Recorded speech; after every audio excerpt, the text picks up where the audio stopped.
আপনারা কি জানেন সারা পৃথিবীতে যত দেশ আছে তার মধ্যে ভারতে সবথেকে বেশি সিনেমা বা চলচ্চিত্র নির্মাণ হয় ও নানান ভাষায় সিনেমা তৈরি হয়, যেমন বাংলা, হিন্দি, মারাঠি, তেলেগু ইত্যাদি।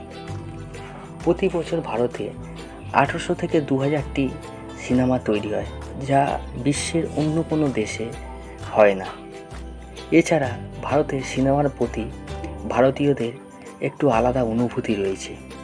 চলুন সংক্ষেপে জেনে নেওয়া যাক ভারতের প্রথম সিনেমাটি কী ছিল। ভারতের প্রথম সিনেমা হলো রাজা হরিশ্চন্দ্র। এই সিনেমাটি মুক্তি পেয়েছিল 1913 সালে। এটি একটি সাইলেন্ট সিনেমা ছিল। এই সিনেমাটায় কোনো শব্দ ছিল না। এই সিনেমাটা কেবলমাত্র মুখাভিনয়ের মাধ্যমেই সিনেমাটা হয়েছিল। এই সিনেমাটা নির্দেশনা করেছিলেন দাদা সাহেব ফালকে। এই সিনেমা করার পিছনে তার একটা ছোট গল্প আছে।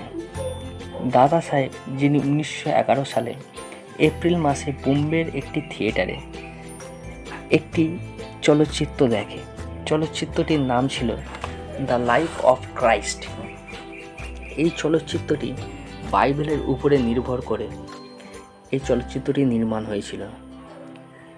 যীশু খ্রিস্টের উপরে এই সিনেমাটি ছিল এবং তিনি এই সিনেমাটি দেখার পরে তিনি মনে মনে সিদ্ধান্ত নিয়ে ফেলেন যে তিনি একটি সিনেমা বানাবেন।